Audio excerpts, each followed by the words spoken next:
Hi అండి, అందరికీ నమస్తే. Welcome back to our channel. ఈరోజు మన వీడియోలో రెసిపీ చాలా సింపుల్ రెసిపీ అండి.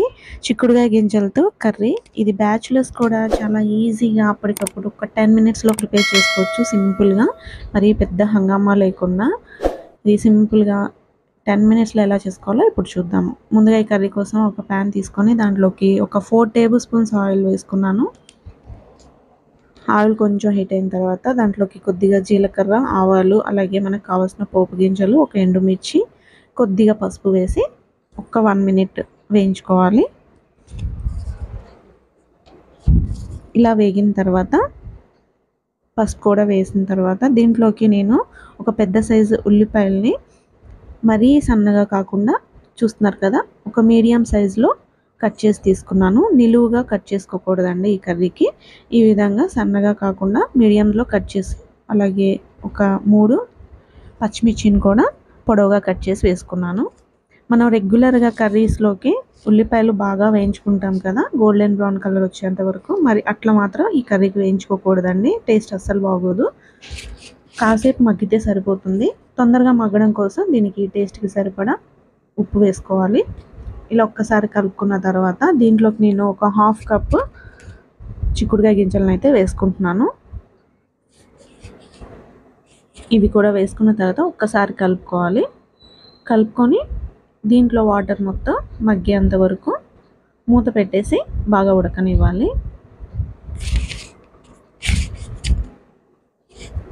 ఇందులోకి నేను ఒక పావు గంట ముందు పచ్చిపప్పును కూడా వేసుకుంటున్నానండి. ఈ పచ్చిపప్పు వేసుకోవడం వల్ల మనం కర్రీ తినేటప్పుడు పంటికి తగులుతూ టేస్ట్ చాలా బాగుంటుంది. ఇది ఒక 10 నిమిషాలు మగ్గనివ్వాలి. చూసారు కదా, ఇలా నీరు మొత్తం ఇంకేంత వరకు మగ్గాలి. ఇప్పుడు ఇందులోకి నేను కర్రీకి సరిపడా నీళ్ళు అయితే యాడ్ చేసుకుంటున్నాను. కొద్దిగా వాటర్ కూడా పోసుకున్న తర్వాత ఒక్కసారి కలుపుకొని మూత పెట్టేసి ఒక 10 నిమిషాల దాకా ఉడికించుకోవాలి. దీంట్లో మనకి ఈ పచ్చిపప్పు అలాగే చిక్కుడుకాయ గింజలు ఉడకడానికి టైం పడుతుంది కదా, సో అందుకని వాటర్ వేసుకున్నాను. ఒక 10 నిమిషాల తర్వాత చూపిస్తున్నాను చూడండి. మనకి ఉల్లిపాయ కూడా సాఫ్ట్గా ఉడికింది. ఇప్పుడు ఇందులోకి మన కర్రీకి సరిపడా కారం, అలాగే మీకు ఏమన్నా ఫ్లేవర్స్ కావాలి అంటే జీలకర్ర పొడి అలాంటివి కూడా వేసుకోవచ్చు. నేనైతే ఒక ధనియాల పొడి ఒకటే వేసుకున్నానండి. ఇదంతా ఒకసారి కలుపుకోవాలి. ఇలా కారం వేసుకున్న తర్వాత కూడా ఒక 5 నిమిషాలు మగ్గనివ్వాలి. ఒక్కసారి చిక్కుడుకాయ గింజ ఉడికిందో లేదో ఒకసారి చెక్ చేసుకోండి.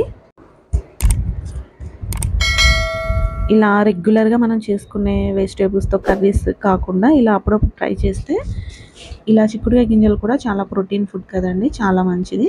అప్పుడప్పుడు ఇలా కూడా ట్రై చేస్తే మనకి వేడివేడి అన్నంలో కానీ లేదా రోటీస్ పుల్కాల్లో కూడా చాలా బాగుంటుంది. కాంబినేషన్ అయితే ఎక్సలెంట్గా ఉంటుందండి. ఇప్పుడు ఒక 5 నిమిషాల తర్వాత మూత తీసి చూపిస్తున్నాను, చూసారా, ఆయిల్ మొత్తం సపరేట్ అయిపోయింది. అంతే అండి, ఫైనల్గా స్టవ్ ఆపేసుకొని కొత్తిమీరతో గార్నిష్ చేసుకోవడమే. నచ్చిన రెసిపీ. మరి ఇంకెందుకు ఆలస్యం, మీరు కూడా తప్పకుండా ట్రై చేసి టేస్ట్ ఎలా ఉందో మీ ఫీడ్బ్యాక్ని షేర్ చేయడం మాత్రం మర్చిపోకండి.